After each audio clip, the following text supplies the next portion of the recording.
Hi, I'm your host Vasco Duarte. Welcome to the Scrum Master Toolbox podcast, where we share tips and tricks from Scrum Masters around the world. Every day, we bring you inspiring answers to important questions that all Scrum Masters face day after day. Hello everybody, welcome to a very special Scrum Master Toolbox podcast week. Joining us from Brazil today, we have Julio de Lima. Hi Julio, welcome to the show. Hello, it's a pleasure to be here. So Julio is a principal QA engineer working for Capco that believes in the culture of quality assurance. He's going to talk a lot more about that this week, of course. He has been sharing a lot of his professional insights and experiences on a daily basis on a number of social media platforms and has already more than 4,500 students in his 4 online courses. In 2020, he was elected as the Brazilian testing reference practitioner. And because of that, this week is going to be very special. So, Julio, tell us a little bit more about your experience as a quality engineer working with Agile teams. Okay, great. So, I've started to work as a QA engineer in Agile for the first time in 2013. It was in a company that produced software for the cloud services. And basically, it's a great hub here in Brazil. This company used to have all their development teams working in Agile. It was my first time working there in a very mature team. And basically, my role in that team was to work together with another QA engineer in a team with 2 backend developers, 2 front-end developers, 1 PO, and 1 Scrum Master. I remember that was a little bit difficult to me in the very beginning because I noticed that I need to strive to help my team to avoid defects, to improve the quality since the beginning, instead of to have a phase where I will work as a QA, running my test in a silo. And was that like a new experience for you, Julio? How did you start understanding in your own career and of course in that story, how did you start understanding the changes that Agile brings to the QA role? Great, that's a very good question. I remember that the first time that I started to learn my QA role was when I was in a planning meeting, and I need to be the protagonist of the role of QA instead of to be lead by someone. That's something that is very normal in the traditional and waterfall method, So was my time. I was in the spot in order to help my team to define how we will test, how we will assure quality, So that was my first time when I noticed that things has changed. So in Agile, of course, we define the QA role differently. And of course, today's Monday. So as it usually happens, we talk about the failure. And it can be, a failure of your own role as a QA, could be a failure of the team, could be a failure of the company, could be a failure of the Scrum Master. What really matters is that it is a failure story we can learn from. And as you were telling us, you got introduced to that role difference, right? The QA in an Agile team being quite a different role from a QA in a waterfall project. So walk us through one of those stories, Julio, where you, in the role of a team member, you saw a failure and what happened. And of course, then later on, we'll dive into the details and the learnings we can take from there. But walk us through that story first, Julio. Okay, great. So I failed as a QA in a team, an Agile team. When I believed that just me was the tester, was the responsible for the quality. Okay, let me explain better. In the waterfall method, what I used to do was to prepare all my tests alone and then start to test alone, So I tried to bring this way to work to the Agile team. And I noticed that I had no time to do all of my tasks.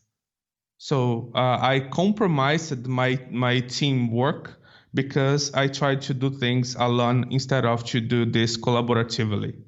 These were my bigger flaw in that time.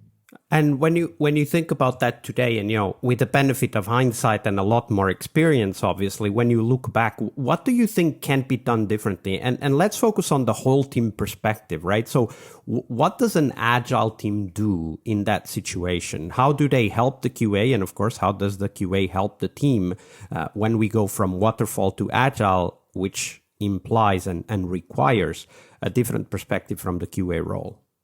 Okay, that's a very good question. So, looking back, it's not depending on the team. It depends on the QA as well.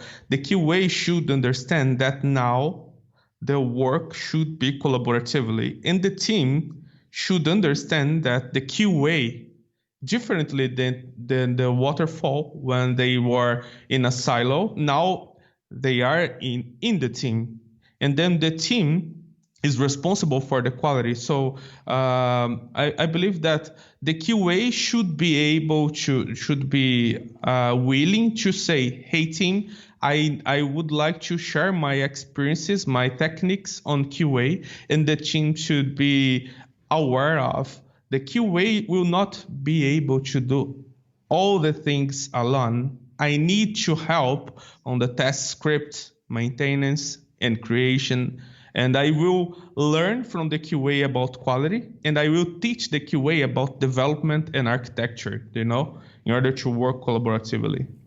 And as you talk about that collaboration, which is, of course, for us in that work with agile teams, it's something that we need to develop and improve all the time. What are the techniques, the approaches, Julio, that you have used that help to drive and to grow that, let's say, dual-sided collaboration, right? So that the team collaborates better with QA, and of course, the QA also collaborates better with the team.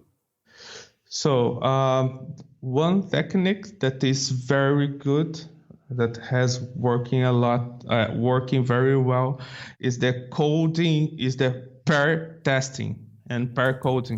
What do you mean by pair testing? Okay, it's like the developer just understood, okay, the task that he is going to do, and in the first moment he will define what are the tests that he or she will rewrite down in order to start to code.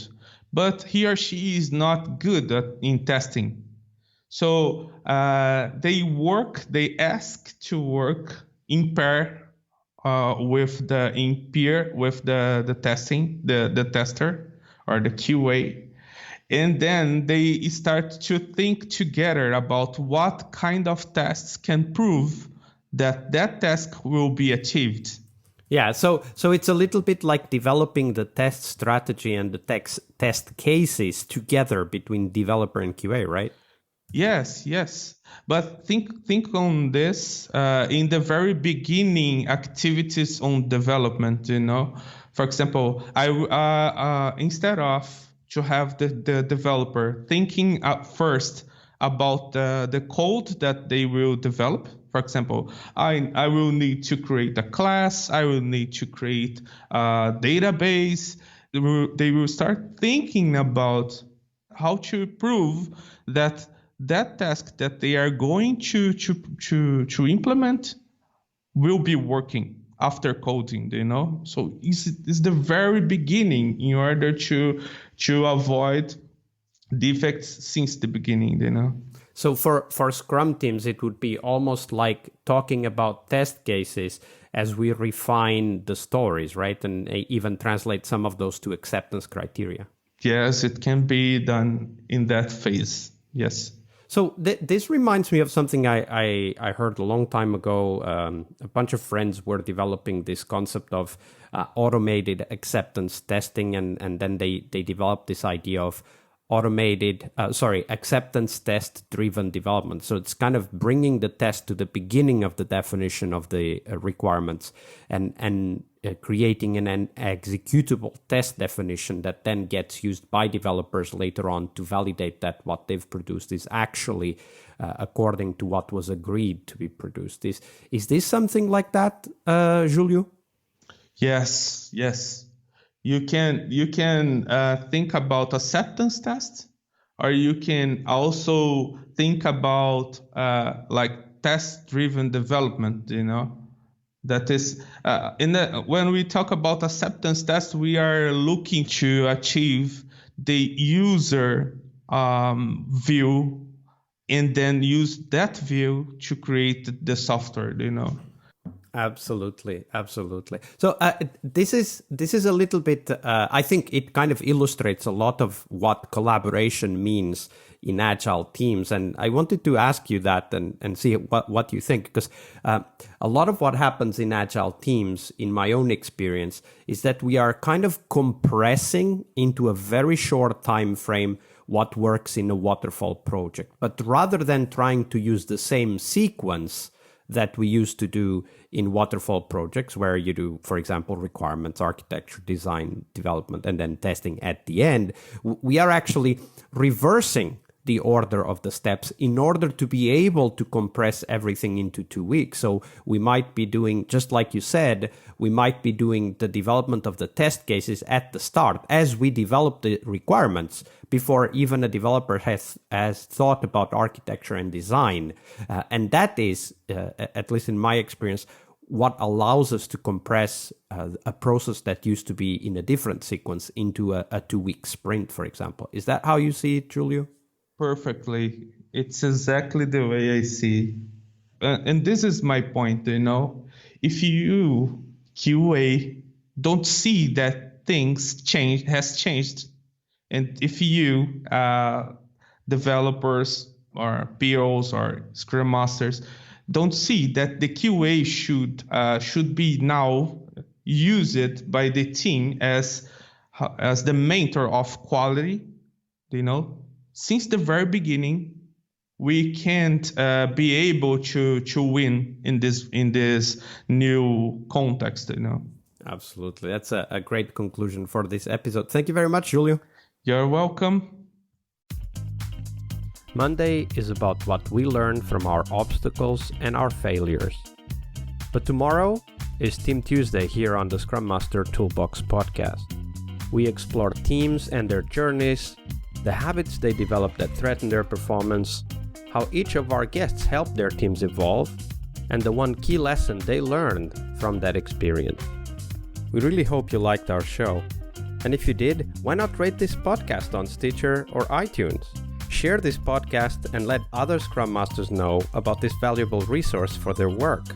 Remember that sharing is caring.